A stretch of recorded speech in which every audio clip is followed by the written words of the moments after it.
Hi, welcome back to Copic in the Craft Room. Michelle Houghton here. I have a request that I am answering this week. We had a request a few weeks back for coloring wavy hair. So I am using a Stamp Anything stamp. This is Chloe that came out just a couple months ago, or 1 month ago I think. And she's got some beautiful wavy hair near the bottom, but I want to show you 3 different techniques. So I'm going to use these 4 markers. I've got a YR24, YR21, E23, and E25, and I'm going to use those 4 markers on each image. So I'm not going to change colors on you so you can see a direct comparison. This first one is going to be the easiest. And as I kind of zoom in and get my camera straightened up here, I just want to remind you to check out my blog at scrapweaver.com to learn all about my live classes. So I'm going to start by basing the hair with a YR21. Now you could leave white. I am not going to on this particular day. So I'm going to color up half of her hair just for speed's sake so you guys can see the technique. Now the top portion of her hair is actually quite smooth, and so I'm going to do that in a fairly traditional route. I've based the hair and then I come in with my first mid-tone, which is my YR24, and I'm going to do some light flicks kind of from both ends, working my way toward the center. So I'm curving along the artistic lines that are there.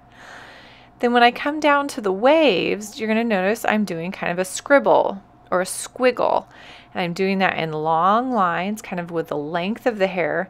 Now the only area that gets quite a bit darker is in by her neck and shoulder, because that's hair that's following behind her.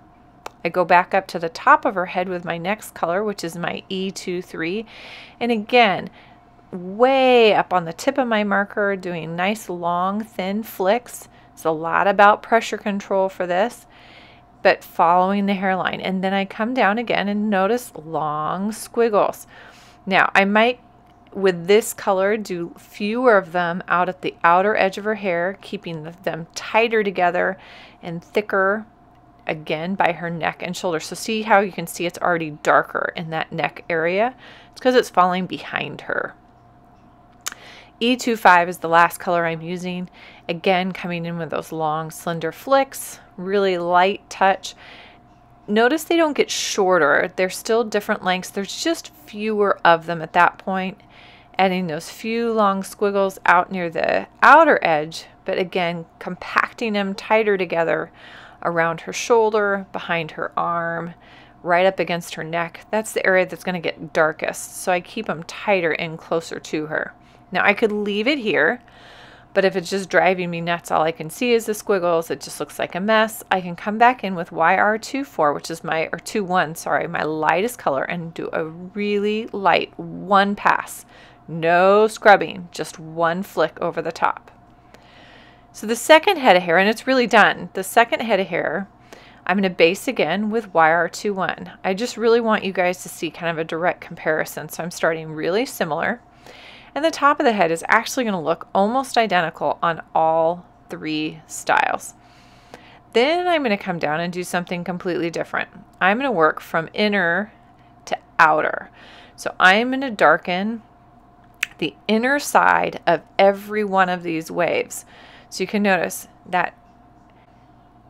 So when I come back up, I'm going to speed this up because this part is going to go exactly the same as on my first head. So I've got the E23, E25, and at the end I can soften up some of those with my lightest YR21. Now as I come down on the waves, again, I'm going to stay to the very inner edge of each wave.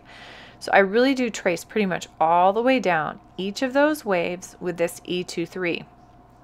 The area that gets that thicker treatment with the E23 is again next to her, kind of the hair that's falling behind her shoulder and right in next to her neck. But as I go out from that, I still am going to trace the very inner edge of every wave, and I do it from the very top all the way down, and I pretty much hit the entire length of each wave.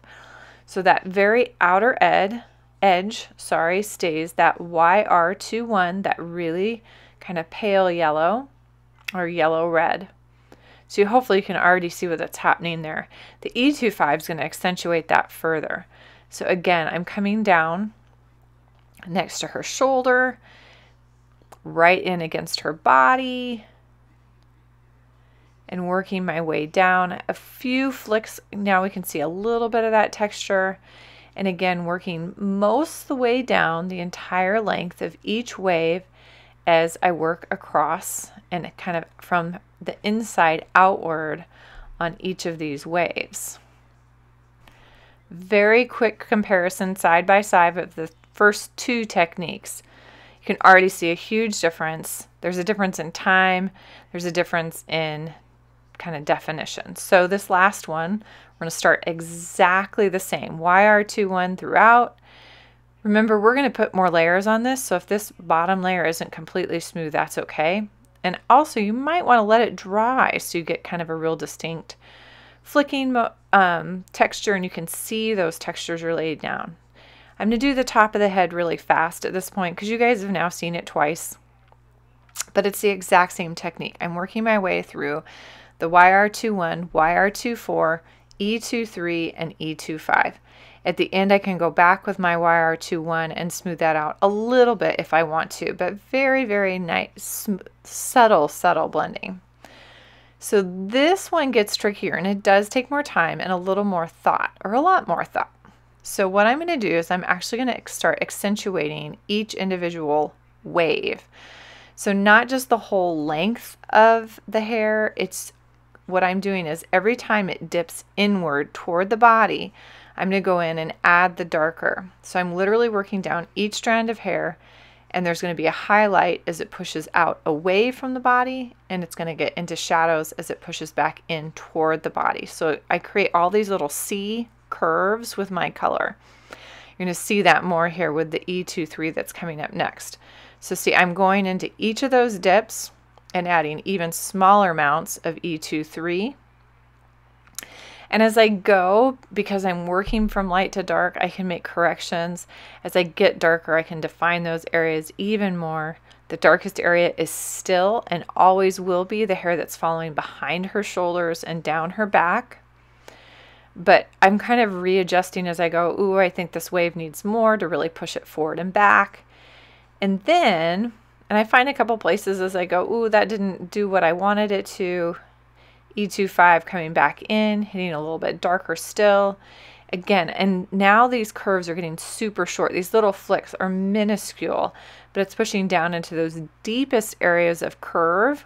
And you can now really see, even without the blending, those ups and backs of those waves. At least I hope you can. That's what I'm kind of seeing at this point. And really that definition really adds that dimension. So on this one, on the waves, I come back with my YR24 because I do want to make this a little bit smoother because this is such a small figure and those waves are so small. I'm going to lose some of that flicking because it's so short, but it's still going to give me the effect I want. So it is a little bit smoother blending on this particular one. So starting with the YR24, and I literally just do that real small area from the darkest out onto the highlight, and then I come back with that YR21 and hit from the highlight onto the darker colors. So I'm working from the highlight back inward, and that's going to smooth that out. Now I could do that across the top, but I'm leaving some more texture on the top on this particular one. Now you can see all three side by side. So one was super quick, one took a little more time, and the last one took the most. But it gives you three completely different options of how to do wavy hair. It still has the effect of that wave and gives you the effect of curly hair. You can find one that works for you, and you might adjust from time to time when you're doing your coloring. Again, thank you so much, Stamp Anything, for the beautiful stamp, Miss Chloe, and I love coloring her up. Stamp Anything has several stamps that'll work for that. If you have a chance, make sure to like this video, and if you do not follow this channel already, make sure to follow so you can get this in your inbox each and every week. Thanks for joining me. Have a happy, colorful week.